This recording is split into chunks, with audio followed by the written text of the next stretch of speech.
Hey all, welcome to Homeschool. Hope everybody are doing good and welcome back to class 11 chemistry. Today I am starting with the chapter States of Matter. And before I start the chapter, let me tell you what all the contents available for class 11 chemistry. See, I have completed basic concepts of chemistry, structure of atom, periodic table, as well as chemical bonding and molecular structure. Not only that, organic chemistry is also over. That is general organic chemistry as well as hydrocarbons. Equilibrium and thermodynamics. On both the chapters, we have self-study courses. Okay, and remaining chapters I am trying to complete, and I'll complete as soon as possible, maybe within a month of December. Okay, so use the contents to a maximum extent and improve your knowledge. And you know what, concept clarity is very important for any competitive exams. Once I cover all the concept videos, I may start with questions relating to competitive examinations also. Okay, so that is what I wanted to share with you all. So keep learning and do share the videos with all your friends. Let everybody learn the concepts in a proper way. Clear? Fine. So let's go to the chapter States of Matter. This is also one of the very interesting but easiest chapter, I can say. And most of the concepts that you are going to study in this chapter are already over in the lower classes. I mean, all about the Boyle's law, Charles' law, all about the properties of gases, ideal gas equation. This is what you are going to study in a chapter, right? So you don't find it too hard. The concepts are much simple. Okay, but only thing is you should have a proper basics to understand this chapter. And one more thing I wanted to tell you is, to learn any chapter of both class 11 and class 12, basics are very important, and basics are nothing but the first 4 chapters of class 11. You have studied basic concepts of chemistry, structure of atom, periodic table, chemical bonding. These 4 chapters are very important to understand rest of the chapters in chemistry. So please do focus on these 4 chapters. Once you have become thorough with these concepts, you feel chemistry very easy. So as far as my experience, what I heard was most of the children feel 11th chemistry difficult than 12th chemistry. Okay, but 11th chemistry has got all the necessary basics. Okay, so to understand class 12 chemistry, once you are okay with these 4 chapters, actually you will not find the 11th chemistry difficult. Okay, so the proper way of understanding is very much required. So guys, all the concepts I have perfectly delivered in the various videos. Please do refer the videos for better understanding the concept. And I have done lots of tricks also on various concepts, like trick on finding hybridization, trick on finding period number, group number, so trick on bond order. They are all very important concepts. You use them many times in the rest of the chapters. So it's better to understand those concepts in a proper way. So I do recommend to watch the first 4 chapter videos, and I do recommend to become perfect with those concepts and then come to this chapter. So basics are very much essential here, right? Coming to the chapter States of Matter. So we all know matter can exist in 3 different states, right? So one is solid, liquid and gases. So these are the 3 states of matter, right? And you have other states also, like plasma state is available, and Bose-Einstein condensates is another state which was newly introduced. Okay, not very much new. This particular state was introduced in 1995. Okay, but then those 2 states we are not learning here. Okay, plasma state and Bose-Einstein condensates we are not discussing here. So here we are not even learning about solid state and liquid state. We mainly concentrate about the gaseous states. Okay, so we learn the properties of gases, different theories involved with gases. You know, we have gases like ideal gas, real gas. What do we mean by ideal gas? And it has got an equation, very very important equation, ideal gas equation, PV is equal to nRT. So how did we get that equation? What is the use of that equation? What does that equation tell us? And not only that, we have the other type of gases like real gases. So what exactly we mean by real gases? What is the equation for real gases? You know, so all about the gases we learn in the chapter, right? So about solid state, 12th chemistry, and about liquids also. I mean, you have a chapter called solutions in class 12. So there you will come across all about the solid state and liquid state. But even in this chapter, few aspects about liquid state also you will come across at the end. But I can say the chapter is all about learning the properties, nature and various aspects of gases. Clear? Fine. And without delay, let me start the very first concept of the chapter, that is intermolecular forces. So first and foremost, we will discuss intermolecular forces here. Okay, see, as the name suggests, these are the attractive forces that can exist between the two molecules or the two species or the two atoms. Okay, it doesn't mean ionic bond or covalent bond. You know what, actually in the previous chapter we have studied that how two atoms can combine. Suppose if this is atom A, if this is atom B, okay, so both of them can combine to form ionic bond. You may observe ionic bond here, or you can observe covalent bond depending upon the nature of atoms. Ionic bond you may find, or covalent bond also you may find between them, right? I'm not talking about these are not called as intermolecular forces. I can call them as interatomic attractions. Okay, so ionic bond is the attraction between ions and covalent bond is a kind of attraction between the atoms. Okay, fine. So don't get confused with these two words. They are not called as intermolecular forces. Okay, so intermolecular forces in the sense, see, one general idea I'll give you. Suppose you have HCl. So this is one HCl molecule. You know, this bond means it's a covalent bond, right? We all know how this covalent bond has formed. It's by sharing of electrons, etc., etc., right? So this is not intermolecular attraction. See, this is atomic interaction, I can say. One atom, H atom combined with Cl atom by sharing of electron. Okay, so now this is one molecule. I have another HCl. This is a second molecule. I have the third HCl, right? So this is another molecule. So, you know, between one molecule and another molecule, there should be certain attraction, right? There should be some attraction that keeps the molecules together. If that attraction was not there, molecules will not stay with each other, right? They'll go away. So it is those attractions existing between the molecules is called as intermolecular forces. Okay, so never get confused between these attractions and these. They are completely different. These are interatomic attractions, but intermolecular forces are the attractions existing between molecule and molecule. Okay, or sometimes between atom and atom also. Noble gases are there. Noble gases are monoatomic, right? See, this is one helium, this is another helium, third helium, like that. So many atoms of helium would stay together. So what makes them stay together? What is that attractive force present between them? These attractions are called as intermolecular forces, and we can also call them with another word called van der Waals forces. They are also called as van der Waals forces.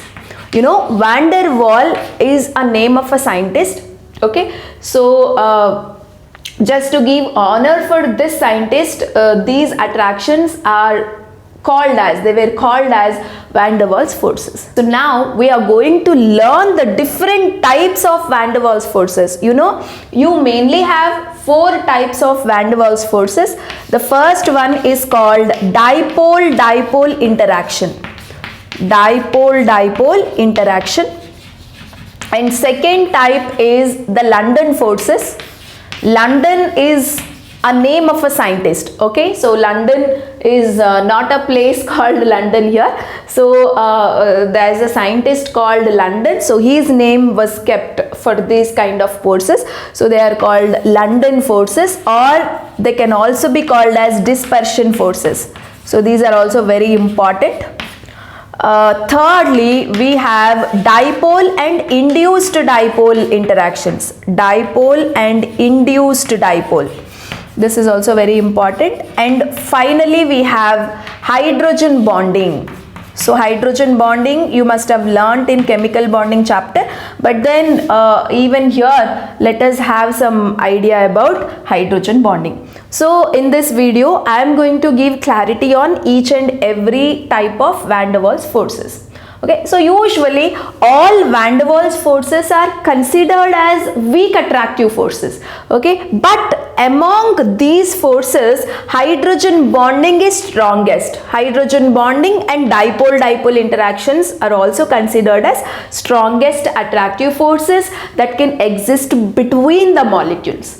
Clear? So now one by one let us discuss. First and foremost, let's go for dipole-dipole interaction. See, dipole-dipole interactions are observed between polar molecules.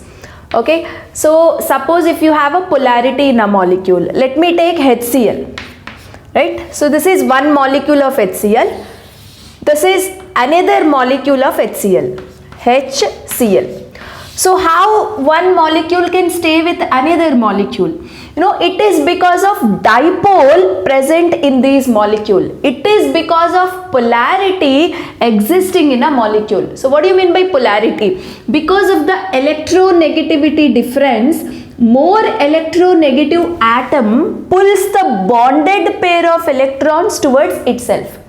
As a result of that, slightly negative charge is generated on Cl and slightly positive charge is generated on H. Okay, so same thing here, even in this molecule also you have a polarity. On Cl you have a slightly negative charge and on H you have a slightly positive charge, right? And look over here, slightly negative charged atom is very near to the slightly positive charged atom, right? So between them you can have a kind of attractive forces, right? So these attractive forces are called as dipole-dipole interactions. Okay, so the attractive forces that gets created between polar molecules are called dipole-dipole interactions. It is these dipole-dipole interactions responsible for two molecules to stay together, right? Fine. So this is the first kind of van der Waals forces of attraction.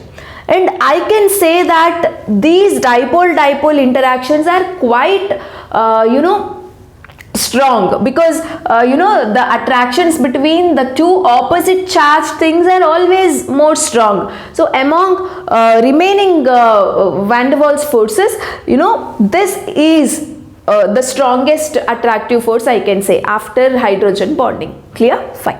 But if you have to observe this kind of attractive force between one polar and another polar molecule, the distance have to be lesser, right? Say if one HCl is here, the other HCl is somewhere here, you cannot expect this kind of attractive forces getting generated. So the distance have to be lesser, right? So here I'll give you 2 points which are quite important. Interaction energy. Interaction energy in the sense this dipole-dipole attractive forces depend on the distance between these two molecules. If the distance is lesser, you will observe more kind of interactions. I mean, you will observe more stronger dipole-dipole interactions, isn't it? So interaction energy is inversely proportional to R to the power 3 in stationary molecules So stationary molecules in the sense if the molecules doesn't move. When does the molecule doesn't move much? When they are existing in a solid state, right? So when they are there in a solid state, when the molecules are not moving, then the attractive forces are inversely proportional to r to the power 3. You know here r means the distance between the molecules. Distance between molecules. Clear? Fine. So this is in the stationary molecules. Whereas in rotating molecules, in the sense if the molecules are continuously moving. So when does they continuously move? When they exist in a gaseous phase, right? So when they are in a gaseous phase, then the interaction energy is inversely proportional to r to the power 6. Okay, so this is how actually lesser the distance, r is the distance between the molecules, lesser the distance, more will be the interaction energy, right? Fine. So this is all about dipole-dipole interactions. So do remember that dipole-dipole interactions are always observed between one polar molecule and another polar molecule. Okay, fine. So let us go for the next type of forces, which are called as London forces.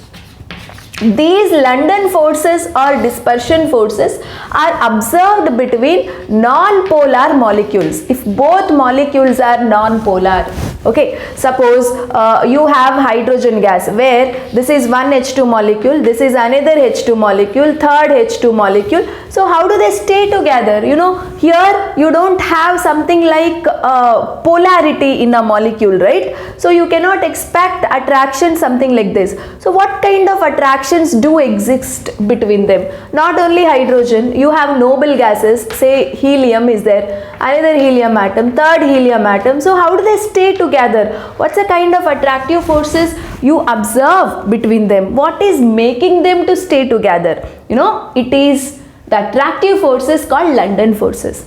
So between non-polar and non-polar molecule, you will observe London forces. So how do they get generated? It's very important, very interesting and simple concept here. Suppose if this is one helium, okay, so let me take helium. This is helium nucleus. Okay, so helium nucleus has got 2 protons, isn't it? Atomic number of helium is 2. That means helium has got 2 protons and 2 electrons. Fine. And the 2 electrons of helium, they keep rotating, symmetrically like this. So this is one electron, this is another electron. Okay, and I'll take another helium atom. So these are the 2 protons of another helium atom, and these are the 2 electrons. Okay, so this is one electron, this is another electron. Both are symmetrical. The electron cloud is completely symmetrical, and they are moving. But electron move, right? So they won't stay only at this place, right? Suppose if these 2 electrons, somehow they have come here. Now what will happen? This negative charge, which is there at this position, to some extent it can attract the positive charge of another atom, right? So what happens here is slowly, the moment the electron come this side, which is more near to another atom, gradually what happens in another atom is, its positive charges, its nucleus will somehow move, okay, and these are the 2 electrons stay there. So now here a kind of polarity is created, right? Look over here. So positive charge is one side, negative charges are another side, right? So the electron movement, momentarily it can create polarity in another molecule. It can bring polarity in another molecule. Okay, so this is what that attractive forces existing between one molecule and another molecule. Okay, so momentarily when electron come towards the nucleus of another atom, a kind of attraction gets generated between them. It is those attractions which are called as as London forces. Okay, so hope you understood. So it's a very interesting, and it's completely based on the imagination. Electrons are not fixed at one position, they always keep moving momentarily when they come this side. So they are quite near to this nucleus. No, as a result of that, nucleus will tend to come this side, I mean towards the electrons of this atom, and that's a kind of attractive forces, right, existing between this atom and this atom. You know, that is what making them to stay together, that is what making the two molecules stay together. Okay, so these forces are called London forces, and I can say that these forces are very weak attractive forces, and they are not permanent, right? So as long as the electrons stay here, it can attract the nucleus of another atom, but once they move again in the opposite direction, that attraction will vanish, right? So like that, temporary attractions, you know, keeps on created between the two atoms or two molecules which are non-polar. That is all about the London forces. So even here, you know, the interaction energy is inversely proportional to R to the power 6. I mean, you know, lesser the distance, more can be the effectiveness of London forces here, right? So this completes our London forces. Now we will move to dipole and induced dipole interactions. See, dipole and induced dipole interactions are observed between one polar molecule and another non-polar molecule. Okay, non-polar. Suppose I'll take a polar molecule HCl. Okay, so here in HCl you have a slightly positive charge on H and slightly negative charge on Cl minus. Okay, so now this is a polar molecule, and you have a particular non-polar molecule. Okay, so you have some non-polar molecule with its nucleus at the center and electrons revolving around. What happens? This negative charge, suppose if this is very near to this polar molecule, this negative charge will try to attract the positive charge of a nucleus. Okay, so as a result of this, you know, the molecule develops a kind of polarity, slightly positive charge here, slightly negative charge here. Okay, so hope you are clear with the concept. The already polar molecule, okay, which has got a slightly negative charge this side, you know, this will attract the nucleus of this molecule, right? And that's how polarity is induced. Previously polarity is not there, there is no charge separation, but this molecule is inducing, it is bringing polarity in this molecule by this kind of attraction. Okay, so such attractions are called as dipole and induced dipole interactions. See, I'll just compare and tell you now, between polar and polar, whatever attractive forces that gets created, they are called as dipole-dipole interaction. Between two non-polar, I mean if molecules doesn't have any charges, if molecule doesn't have any polarity, then the interactions, they are actually weak, and the interactions that momentarily gets created between them, you know, they are called as London forces. And the interaction between one polar molecule and another non-polar. So here the polar molecule will induce, it will generate polarity in the non-polar molecule. Okay, so this is what we call dipole and induced dipole interactions. So here I can give one real life example, guys. Suppose you are very serious with studies, okay, and your friend is there not at all serious with the studies, but 10 days when I keep your friend along with you, you know, he may develop interest for studies, right, looking at you. So this is what we call, see, originally your friend was not having any interest towards studies, but looking at you, he had got interest in studies. So here you have induced, that means you have created interest in your friend also to study, right? So the same kind of things can happen between polar molecule and non-polar molecule when they stay together. So such interactions, such attractions between them is a dipole and induced dipole interactions. Clear? And now let us talk about the hydrogen bonding here. Okay, so the fourth one is hydrogen bonding. See, it is also very simple. hydrogen bonding is always observed between hydrogen and fluorine, hydrogen and oxygen, and hydrogen and nitrogen. So only between these combinations you can find hydrogen bonding. So now let me take a H bond F. This is not hydrogen bond, it's a normal covalent bond. So I'll take another molecule HF, third molecule HF. Okay, so we all know that already in a molecule there is polarity because there is a huge electronegativity difference, right? So this is H plus and slightly positive charge, and here slightly negative. This is slightly positive, this is slightly negative, slightly positive and slightly negative. So the attraction created between F of one molecule and H of another molecule, F of this molecule and H of another molecule, these attractions are called as hydrogen bonding. So it's always mentioned with broken lines. Okay, so but don't get confused between dipole and hydrogen bonding. Dipole means molecule can be any polar when it is near with any polar molecule, whatever that attractions gets created, no, they are dipole. But here only between these combinations, see HF, this kind of interaction you can observe between only F and H or O and H or N and H. Okay, so this specific kind of interactions or attractions are called as hydrogen bonding. More the hydrogen bonding, more will be the melting and boiling point. More the hydrogen bonding, more will be the solubility in water. Okay, so hydrogen bonding has got lot of advantage. It will give lot of advantage for a particular substance. Okay, so this is all about the different intermolecular forces that you can observe between the two molecules or the two atoms. Okay, but do remember that these forces are quite weak, but among all, the first comes hydrogen bonding. Hydrogen bonding is the strongest one. After that comes your dipole interactions. Okay, so that's all about the today's video. Let me meet you all in the next video with the thermal energy and also the gas laws. Clear?